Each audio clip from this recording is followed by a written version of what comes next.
Assalamualaikum warahmatullahi wabarakatuh. Alhamdulillahi rabbil alamin, wa bihi nasta'inu ala umuri dunya waddin, wa sallallahu ala nabiyyina Muhammadin wa ala alihi wa sahbihi ajma'in, amma ba'd. Kita panjatkan puja dan puji syukur kehadirat Allah Tabaraka wa Ta'ala pada kesempatan malam yang berbahagia kali ini. Kita masih kembali diberi kekuatan, kesehatan, hidayah serta taufik dari Allah Jalla wa'ala, sehingga kita bisa kembali menghadiri pengajian rutin untuk membahas adab dan akhlak di dalam Islam di Masjid Jenderal Besar Sudirman di kota Purwokerto ini. Kita berharap semoga Allah Subhanahu wa Ta'ala berkenan untuk melimpahkan kepada kita semuanya ilmu yang bermanfaat, sehingga bisa kita amalkan sebagai bekal untuk menghadap kepada Allah Jalla wa'ala. Amin. Salawat dan salam semoga senantiasa tercurahkan kepada junjungan kita Nabi besar Muhammad sallallahu alaihi wasallam, kepada keluarganya, sahabatnya, dan umatnya yang setia mengikuti tuntunannya hingga di akhir nanti. Para hadirin dan hadirat sekalian yang kami hormati, dan juga segenap pendengar Radio Insani 88.8 FM di Purbalingga, Purwokerto, Banjarnegara, Cilacap, Wonosobo, Kebumen dan sekitarnya, juga para pemirsa Surau TV, Niaga TV, dan Yufi TV yang semoga senantiasa dirahmati oleh Allah Azza wa Jalla. Alhamdulillah, malam ini tanggal 19 Sya'ban 1439 Hijriah, atau yang bertepatan dengan tanggal 4 Mei 2018, kita akan berpindah melanjutkan hadis yang berikutnya yang dibawakan oleh Imam Ibn Hajar Al-Asqalani di dalam kitab beliau Bulughul Maram Kitabul Jami', yaitu hadis nomor 21. Hadis itu berbunyi, wa an Anas radhiyallahu anhu 'anil Nabi sallallahu alaihi wasallam qala, dari seorang sahabat Rasul SAW yang bernama Anas. Siapa? Anas, semoga Allah meridhai beliau. Dari Nabi SAW beliau bersabda, walladzi nafsi biyadihi, demi yang jiwaku di tangannya, atau dengan ringkasnya demi Allah.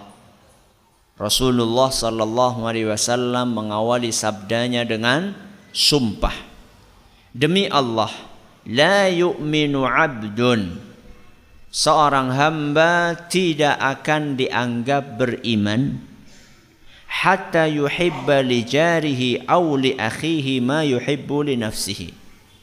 Demi Allah, seorang hamba tidak dianggap beriman sampai dia mencintai tetangganya atau mencintai saudaranya seperti dia mencintai dirinya sendiri. Muttafaqun alaih. Hadis riwayat Bukhari dan Muslim.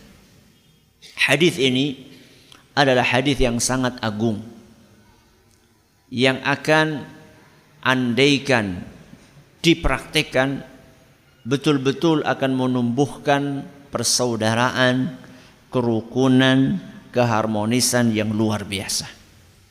Akan tetapi seperti biasanya, sebelum kita mengkupas isi dari hadis ini, kita akan mempelajari biografi dari sahabat yang meriwayatkan hadis tadi. Siapa? Anas. Siapa nama bapaknya? Malik. Anas bin Malik Al-Ansari. Al-Ansari berarti dari golongan Ansar. Anas bin Malik Al-Ansari berarti tinggalnya di mana? Tinggalnya di Madinah. Beliau Anas bin Malik telah lahir 10 tahun sebelum Nabi SAW hijrah ke Madinah. Dan kita tahu bahwasannya para sahabat Nabi SAW di Madinah, mereka sudah masuk Islam duluan beberapa tahun sebelum Rasulullah SAW berpindah dari Mekah ke Madinah. Sehingga orang tuanya Anas, terutama ibunya yang lebih dikenal dengan Ummu Sulaim. Siapa? Ummu Sulaim.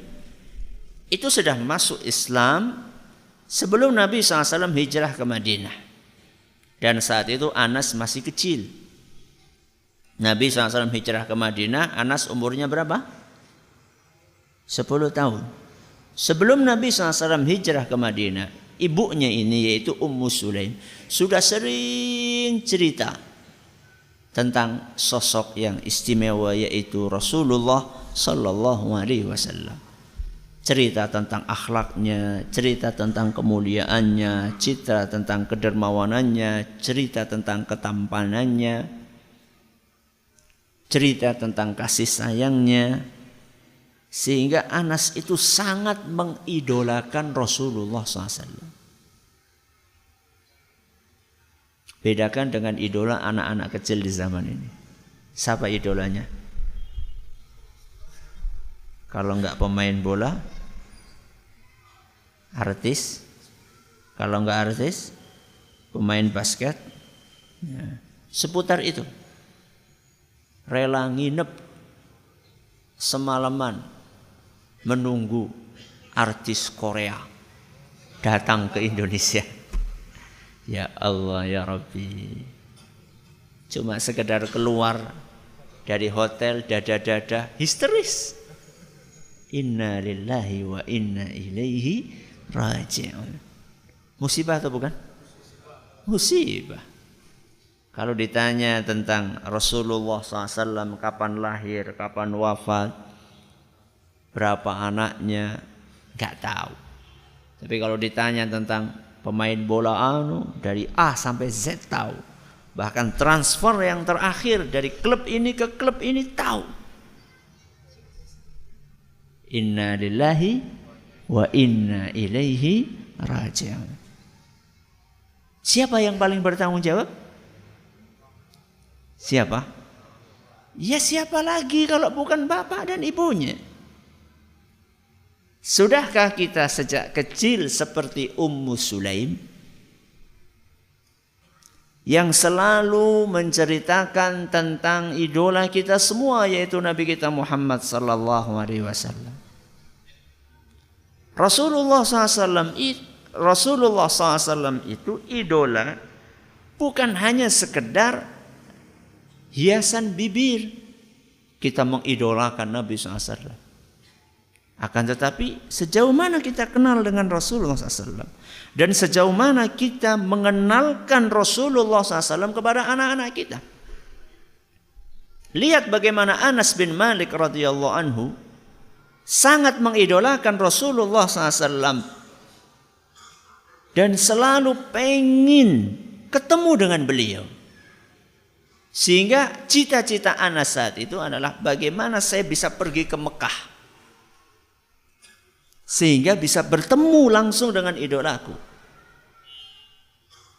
Atau beliau bercita-cita siapa tahu nanti Rasulullah SAW bisa datang ke Madinah. Ternyata mimpi indah itu mendekati kenyataan. Tersiar kabar bahwa Rasulullah SAW sedang berjalan menuju ke Madinah ditemani dengan sahabatnya yang mulia yang paling beliau cintai yaitu Abu Bakar As-Siddiq. Maka begitu berita tersebut sampai ke telinga penduduk Madinah, mereka pun setiap hari keluar dari rumah mereka, nunggu di perbatasan kota Madinah. Sampai matahari meninggi dan panas, maka mereka pun pulang. Hari ini belum datang. Esok harinya demikian, esok harinya demikian. Karena Rasulullah Sallallahu Alaihi Wasallam berangkat dari Mekah ke Madinah melalui jalur yang tidak umum dalam rangka untuk menghindari kejaran dari orang-orang musyrikin Quraisy. sehingga membutuhkan waktu yang lebih panjang. Bisa sampai belasan hari. Beliau berjalan, kadang-kadang naik tunggangan dengan siapa? Dengan Abu Bakar As-Siddiq. Setiap hari. Saat itu belum ada SMS. Belum ada SMS. Saya datang ya nanti jam sekian.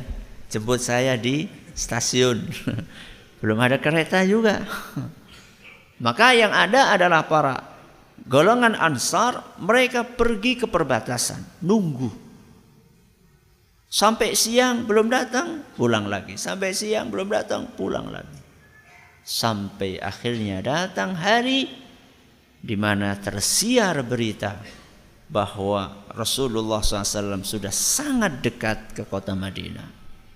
Maka keluarlah seluruh penduduk Madinah. Bahkan bukan hanya yang Muslim, sampai yang Yahudi pun keluar.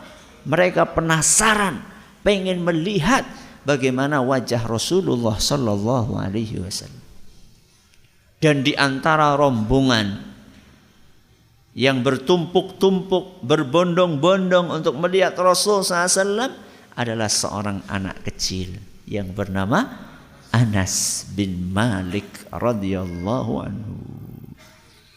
Begitu Rasulullah sallallahu alaihi wasallam tiba beserta dengan sahabatnya yaitu Abu Bakar As-Siddiq, maka itu adalah pemandangan yang tidak pernah terlupakan oleh Anas bin Malik. Melihat langsung wajah idolanya yaitu Rasulullah sallallahu alaihi wasallam. Sebuah pengalaman yang sangat berharga yang tidak terlupakan sampai beliau wafat. Tidak lama kemudian Ummu Sulaim yaitu ibunda Anas mengajak Anas bin Malik untuk menemui Rasulullah sallallahu alaihi wasallam. Apa gerangan yang ingin beliau sampaikan? Ummu Sulaim berkata, "Ya Rasulullah, lam yabqa rajulun wa lam ra'atun minal ansar illa waqad athafaka bituhfah." Wahai Rasul SAW, seluruh laki-laki, seluruh wanita yang ada di kota Madinah ini dari golongan Ansar, semuanya sudah memberimu hadiah. Semuanya sudah memberimu hadiah. Dan ini menunjukkan rasa cinta. Setiap Ansar ngasih, wahai Rasul saya punya ini, saya punya ini. Ya, saya punya ini, saya punya ini. Masing-masing sudah memberimu hadiah, wahai Rasul. Wa inni la aqdiru ala ma uthifuka bihi. Dan aku tidak punya apa-apa, wahai Rasul, untuk memberikan hadiah kepadamu. Aku seorang wanita yang kurang mampu, enggak punya harta, saya enggak tahu apa mau ngasih dirimu wahai Rasul. Illa ibni hadza. Satu-satunya yang paling berharga yang aku miliki adalah anakku ini. Siapa? Anas bin Malik. Fakhudhu, ambil anakku ini wahai Rasul. Falyakhdumka ma badalak. Jadikan dia pembantumu wahai Rasul. Suruh dia terserah engkau. Inilah hadiah yang diberikan oleh siapa? Ummu Sulaim kepada Rasulullah sallallahu alaihi wasallam. Dan Rasulullah bahagia. Beliau usap kepalanya Anas. Ya. Beliau senyum kepada Anas. Anas kira-kira senang atau tidak? Senang banget. Ya. Beliau datang untuk melayani Rasulullah SAW, untuk menjadi pembantu Rasulullah SAW dengan penuh rasa bahagia, bukan karena keterpaksaan. Makanya Anas bin Malik radhiyallahu anhu, begitu beliau menjadi pembantu Nabi SAW, beliau bukan hanya membantu beliau, Anas bukan hanya membantu Rasul SAW, tapi beliau berusaha untuk menyerap sebanyak-banyaknya ilmu yang disampaikan oleh Rasulullah SAW. Sehingga Anas bin Malik menjadi orang yang ketiga terbanyak hadisnya di antara para sahabat Nabi SAW. Padahal beliau menjadi pembantu Rasulullah SAW berapa tahun? Berapa tahun? Rasulullah SAW di Madinah berapa tahun? Di Mekah berapa tahun? 13 tahun. Di Madinah? Di Madinah? 20 tahun. Beliau wafat tahun berapa? Usia berapa? 63. Diangkat menjadi nabi 40 tahun. Di Mekah 13 tahun. Sisanya berapa? Ya 10 tahun. Apa kelalen dengan matematika? 63 dikurangi sebelum jadi nabi 40 tahun. Tinggal berapa? 23. Di Mekah berapa? 13 kurangi 13 berapa? 10. Berarti Anas bin Malik menjadi pembantu Nabi sallallahu alaihi wasallam berapa tahun? 10 tahun. Berarti sampai usia beliau berapa? 20 tahun. Dari usia 10 tahun sampai 20 tahun beliau menjadi pembantunya Nabi SAW. Sebentar atau lama? Lama. Banyak pembantu cuma tahan berapa? Seminggu. Saking beratnya pekerjaan yang dibebankan. Dan ini menunjukkan bahwa punya pembantu itu tidak masalah. Karena ada sebagian orang sekarang memandang sebelah mata dengan orang yang punya pembantu. Ngapa-apa pembantu? Ngapa bae sih bojone? Loh, Nabi SAW punya pembantu, punya istri. Enggak ada salahnya punya pembantu. Kalau memang butuh dan punya duit untuk gaji. Ya. Kalau memang butuh tidak masalah.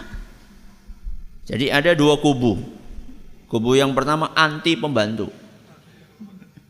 Kubu yang kedua punya pembantu tapi berlebihan. Berlebihan di sini maksudnya bisa berlebihan jumlahnya, bisa berlebihan cara untuk bergaul dengan pembantu tersebut. Ada dua kubu yang bertolak belakang. Satu anti pembantu, nggak boleh punya pembantu. Boleh, siapa bilang nggak boleh? Yang kedua apa tadi? Berlebihan punya pembantu. Berlebihan ya mungkin bisa jumlahnya. Saya pernah baca cerita tentang seorang miliarder yang pembantunya itu sampai sekian ratus orang. Masya Allah. Kon ngapa baik ya? Ya mungkin tukang nyetrika sendiri, tukang lipat sendiri, tukang masukin baju di mana? Di lemari sendiri, tukang ngambilin sendiri. Mungkin ya, mungkin. Wallahu alam. Saya juga nggak habis pikir kok sampai ratusan pembantu buat apa saja. Atau ada sebagian orang pembantunya nggak banyak, tapi na'udzubillah min dzalik. Beban yang dibebankan kepada pembantu itu, masya Allah, na'udzubillah min dzalik. Jangankan pembantu, binatang saja, ketika dibebani dengan beban yang melebihi kemampuannya, Rasulullah SAW tegur si empu pemilik binatang tersebut. Pernah Rasulullah SAW masuk ke sebuah kebun. Di situ beliau SAW melihat ada seekor onta. Lalu onta tersebut tiba-tiba mendekati Rasulullah SAW sambil nangis. Onta bisa nangis? Ya bisa. Punya mata masa nggak bisa ngeluarin air mata? Maka kemudian dielus-elus oleh Nabi SAW sampai tenang. Kemudian Nabi SAW berkata, mana yang punya onta ini? Sini. Ya wahai Rasul, ini barusan onta ini ngeluh sama saya. Masya Allah. Barusan ngeluh sama saya. Katanya engkau ini membebani dia melebihi kekuatan yang dia miliki. Gak boleh seperti itu. Ini padahal onta. Bagaimana dengan manusia? Bagaimana dengan pembantu yang manusia? Dia bukan budak. Di dalam agama kita budak saja. Budak sama pembantu tinggi mana? Pembantu. Budak itu bisa dibeli, bisa dijual. Pembantu nggak bisa. Pembantu itu digaji. Budak saja di dalam agama kita dihormati sedemikian rupa, apalagi pembantu. Maka yang punya pembantu hati-hati. Jangan sampai orang-orang tersebut menengadahkan tangannya ke langit mendoakan yang enggak buat jenengan. Ya. Karena orang yang dizalimi doanya mustajab. Da'watul mazlumi laisa bainaha wa bainallahi hijabun. Doanya orang yang dizalimi itu tidak ada hijab, tidak ada pembatas antara dia dengan Allah Subhanahu wa taala. Mari kita lihat bagaimana selama 10 tahun Nabi SAW bersikap kepada pembantunya, yaitu Anas bin Malik. Yang paling tahu adalah beliau sendiri, yaitu Anas. Mari kita dengarkan apa yang dituturkan oleh Anas radhiyallahu anhu. Dalam sebuah riwayat beliau mengatakan, khadamtuhu 10 sinin. Aku menjadi pembantu Nabi SAW selama 10 tahun. Dan selama 10 tahun tersebut, fama darabani. Tidak pernah Rasulullah SAW memukulku. Bandingkan dengan TKI atau TKW kita yang mati, yang meninggal di mana? Di Malaysia, ya. Dan juga di beberapa tempat yang lain.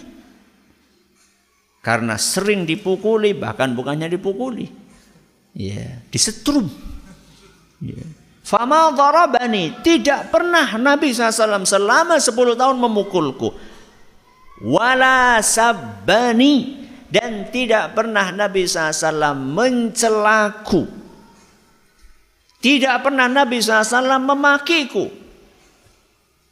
Yang pertama, tidak pernah memukulku. Yang kedua, tidak pernah mencelaku. Dan yang paling sulit yang ketiga, wala abasa fi wajhi. Dan tidak pernah Rasulullah SAW cemberut. Bisa jenengan? Gak cemberut sama pembantu? 10 tahun loh. Coba latihan sehari, coba latihan ya. Sehari ini bismillah, saya ketemu sama pembantuku selalu apa? Senyum ya. Mbak, pripun sehat? Alhamdulillah. Siang lagi sehat. Sampun mateng dereng nggih, mboten napa-napa. Pernah kayak gitu? Sampun disetrika dereng, oh nggih. Pernah kayak gitu? 10 tahun tidak pernah cemberut. Dan ini dilakukan oleh Nabi SAW bukan hanya kepada Anas bin Malik, kepada orang-orang yang lainnya.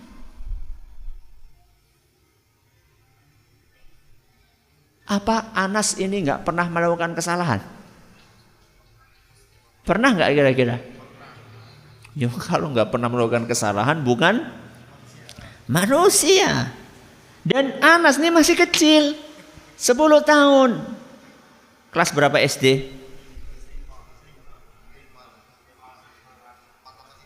7, 8, 9, iya kelas 4.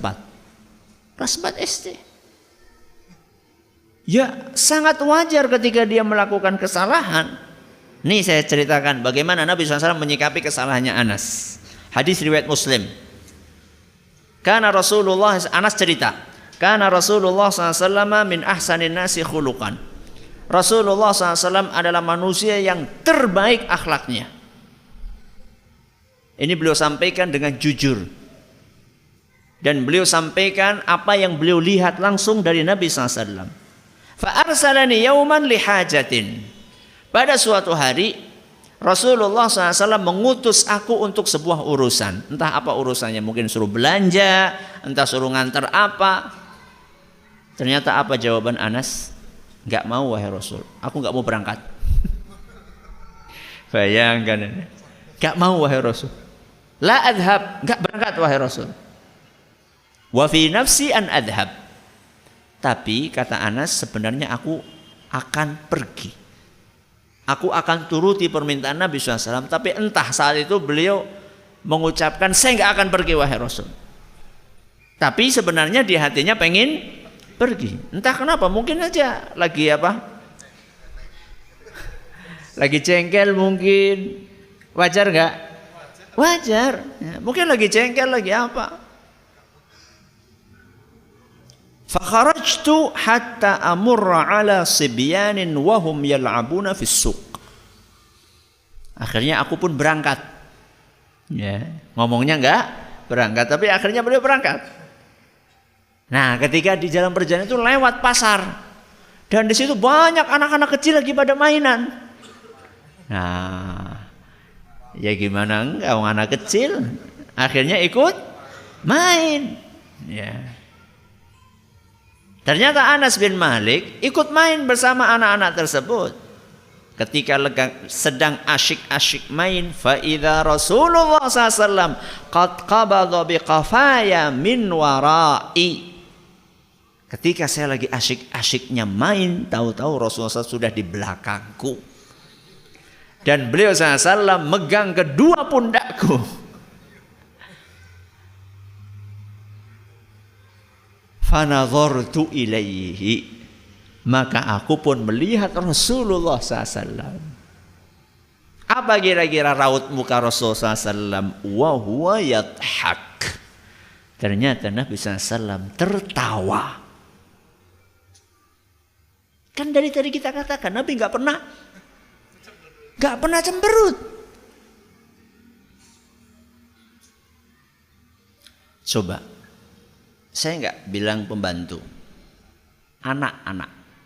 Pernah nggak nyuruh anak? Pernah nggak nyuruh anak? Ini kok diem semuanya? Punya anak nggak? Punya. Pernah nggak nyuruh? Sering, bukan pernah. Mungkin bisa dalam berapa menit, sana. Pernah nggak anak kita seperti Anas seperti ini? Sering. Ya. Disuruh beli apa, ayo antar ini ke sana, langsung pulang ya, nggih. Ternyata sampai kadang-kadang setengah jam gak pulang-pulang. Ketika dia pulang, ternyata lama banget kita tanya kan. Saat ketika kita tanya itu, kita kayak Nabi, tertawa, senyum apa cemberut? Padahal ini bukan sama pembantu. Ini sama siapa? Anak sendiri. Di dalam riwayat yang lain, entah kisahnya sama atau beda, Nabi SAW gak sampai megang pundaknya Anas. Nabi cuma mengucapkan salam kepada anak-anak yang lagi main itu. Assalamualaikum, waalaikumsalam. Anas di situ. Sudah lewat. Tapi kira-kira Anas ngerasa nggak? Ya ngerasa lah. Entah ini kisahnya sama atau beda lagi kisahnya. Jadi Nabi SAW, beliau tetap bisa menjaga emosinya. Padahal tadi Anas di awal itu sudah mengucapkan kata-kata yang nggak enak. Tapi Nabi SAW juga nggak cemberut, nggak marah. Ya. Kemudian Nabi SAW berkata, Ya Unais. Ya Unais. Namanya siapa? Anas. Panggilannya Unais. Unais itu kalau dalam bahasa Arab itu tasghir. Tasghir itu adalah bentuk membuat sapaan yang lebih kecil. Ya. Unais, Anas berarti, kalau Unais berarti Anas kecil gitu loh, kira-kira seperti itu. Ya mungkin kalau bahasa kita ya le gitu lah. Ya, do ya. Ya Unais, adhabta haitsu amartuka? Wahai Unais, apakah engkau sudah melakukan apa yang tadi aku suruh? Ya. Tetap dengan apa? Tetap dengan senyuman. Qala qultu na'am ana adhab ya Rasulullah. Iya wahai Rasul, aku sekarang mau pergi. Ana adhab, karena di sini kan pakai fi'il mudhari, saya akan pergi. Ya. Jadi tadi masih apa? Masih main. Rawahu Muslim, hadis riwayat Muslim. Begitulah Nabi kita Muhammad sallallahu alaihi wasallam bergaul dengan Anas bin Malik radhiyallahu anhu. Sehingga Anas itu ketika Nabi SAW wafat itu sedih, sangat sedih sekali. Beliau menggambarkan bahwa Rasulullah SAW ketika hari di mana beliau datang ke kota Madinah, adha'a kulla syai'. Kedatangan Nabi SAW itu membuat segala sesuatu yang ada di Madinah bercahaya. Hari di mana Rasulullah SAW datang ke mana? Ke Madinah. Kedatangan Nabi SAW membuat segala sesuatu yang ada di Madinah terang, benderang, bersinar. Beliau bandingkan di hari di mana Rasulullah SAW wafat. Adlama kulla syai'. Di hari Nabi SAW wafat, semuanya gelap. Menggambarkan bagaimana sedihnya para sahabat Nabi SAW ketika Rasulullah SAW wafat. Apalagi Anas yang amat sangat dekat sekali dengan Rasulullah SAW. Sehingga beliau cerita sepeninggal Rasulullah SAW, setiap malam Anas mimpi ketemu dengan Rasulullah SAW. Saking apanya? Saking kangennya dengan Nabi kita Muhammad sallallahu alaihi wasallam. Anas bin Malik pernah suatu saat ibunya datang kepada Rasulullah SAW. Siapa tadi nama ibunya? Ummu Sulaim. Ya Rasulullah, ud'ullaha li Anas. Wahai Rasul, doakan anakku Anas. Jadi Ummu Sulaim ini bukan tipe wanita matre. Ya. Jadi beliau menitipkan Anas kepada Nabi SAW itu bukan karena beliau pengen Anas ini digaji, bukan.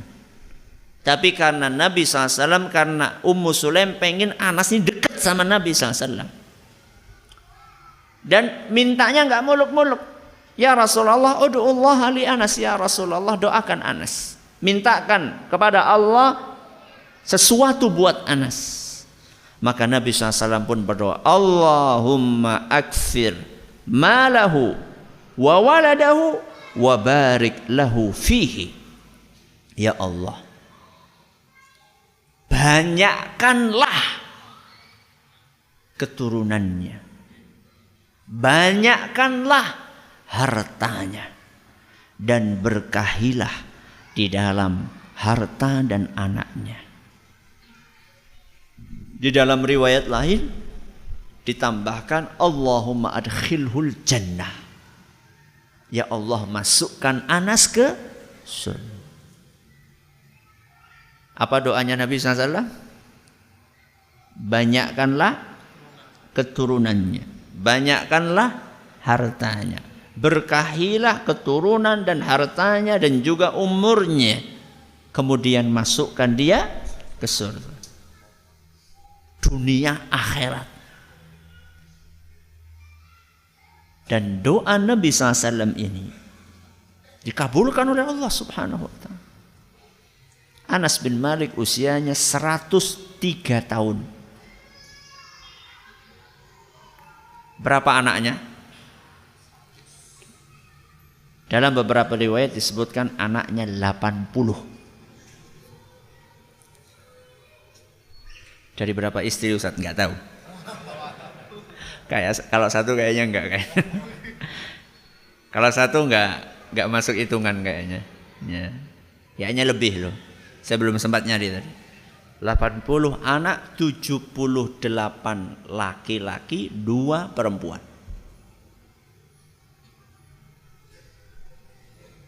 Hartanya Ustaz, Masya Allah. Kebun-kebunnya itu yang lainnya berbuah setahun sekali, kebun dia berbuah setahun 2 kali. Barokah. Doa dari Nabi SAW. Dan Anas bin Malik, anak-anaknya baik-baik.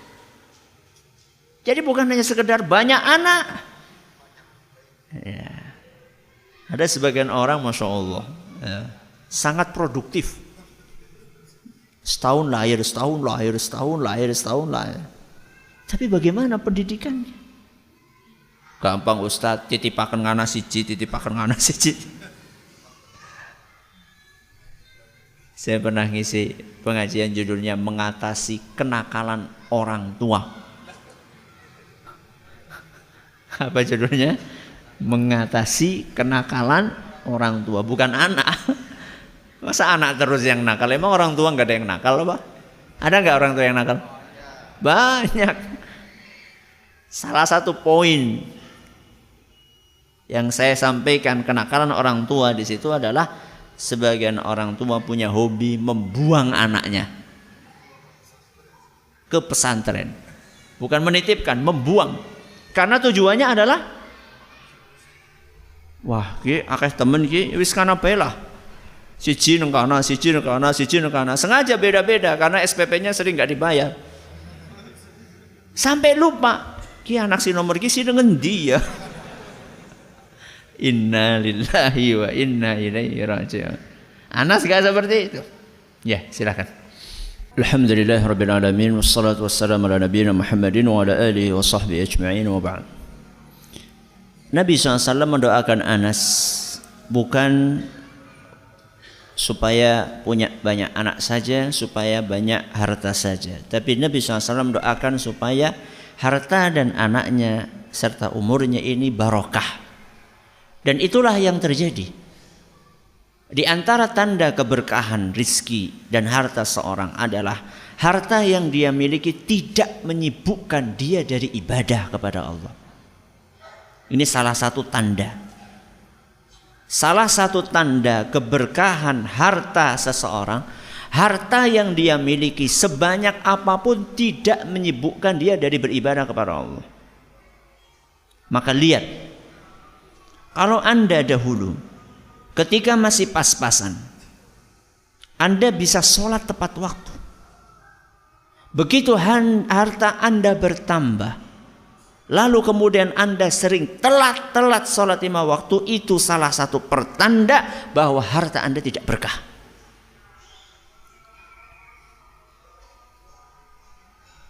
Ketika masih honorer, Masya Allah, 5 waktunya nggak pernah ketinggalan. Begitu sertifikasi, mulai sholatnya rontok, nggak di masjid, sering telat. Itu tandanya hartanya nggak barokah. Ketika masih usaha biasa, pedagang kaki 5, nggak pernah ketinggalan jamaah. Tapi begitu sudah punya hotel bintang 5, nggak pernah jamaah. Itu pertanda hartanya tidak berkah. Lihat Anas bin Malik, diceritakan oleh sebagian orang yang ketemu sama beliau, yaitu Thumamah, kana Anas yusalli hatta tafattara qadamahu dama. Anas bin Malik salat itu sampai kedua kakinya bengkak dan berdarah-darah. Mimma yutilul qiyam, karena saking lamanya beliau berdiri. Abu Hurairah radhiyallahu anhu beliau mengatakan, ma ra'aitu ahadan ashbaha salatan bi Rasulillah sallallahu alaihi wasallam min ibni Ummi Sulaim. Aku tidak pernah melihat seorang yang lebih mirip sholatnya dengan Rasul SAW melebihi Anas. Sholatnya mirip dengan sholat Rasul SAW. Walaupun hartanya banyak, anaknya banyak, gak pernah beliau terlalaikan dari ibadah kepada Allah Subhanahu wa ta'ala. Dan gak pernah beliau berhenti untuk belajar, ngaji, mengajarkan ilmu. Bukan berarti kalau jadi saudagar terus jadi lupa dengan ilmu, tidak. Makanya hadis yang disampaikan oleh Anas bin Malik itu sampai 2286 hadis. Berapa? 2286 hadis. Level nomor 3. Paling banyak di antara para sahabat Nabi SAW dalam meriwayatkan. Itu pun beliau berkata, innahu la yamna'uni an uhaddithakum hadithan katsira. Salah satu yang menyebabkan aku tidak berani banyak-banyak menyampaikan hadis kepada kalian. Jadi beliau merasa belum banyak yang disampaikan. Kenapa? Anna Nabiya sallallahu qala, karena Nabi SAW bersabda, man ta'ammada alayya kadhiban falyatabawwa maq'adahu minan nar. Satu yang membuat saya takut untuk banyak-banyak menyampaikan hadis kepada kalian, karena Rasulullah SAW pernah bersabda, barang siapa yang berdusta atas namaku, maka hendaklah dia mencari tempat di neraka. Hadis riwayat Bukhari. Alias beliau takut yang disampaikan ini tidak sahih. Padahal beliau 10 tahun bersama dengan Nabi SAW. Sedemikian hati-hatinya dalam menyampaikan hadis. Bagaimana dengan orang di zaman ini? Ya. Hadis nggak jelas dari mana sumbernya, langsung sebarkan, di-share. Ya. Ada yang kemudian langsung dipraktekkan, diamalin. Anas bin Malik sangat hati-hati, sangat selektif beliau dalam menyampaikan hadis Rasul SAW. Harta yang banyak yang dimiliki oleh Anas tidak menghalangi beliau untuk beribadah dengan baik kepada Allah. Tidak menghalangi beliau untuk belajar. Tidak menghalangi beliau untuk menularkan ilmu yang beliau miliki kepada orang lain. Maka jangan alasan. Kenapa enggak ngaji? Sibuk. Ya. Biar ngajinya rajin. Iya, biar kan urung sibuk kayak biar perusahaannya karyawannya si 5 sih, karyawannya si 500. Udah enggak sempat lagi ngaji. Enggak. Anaknya berapa sih? 1. Anas anaknya berapa? 80. Ya. Cuman bagaimana Allah berkahi saja. Ya. Mudah-mudahan Allah berkahi harta kita, keturunan kita, umur kita, ilmu kita, dan segala yang kita miliki. Wallahu ta'ala a'la wa alam. Terima kasih atas perhatiannya. Mohon atas segala kurangnya kita tutup dengan membaca subhanakallahumma wa bihamdika asyhadu an la ilaha illa anta astaghfiruka wa atubu ilaik. Assalamualaikum warahmatullahi wabarakatuh.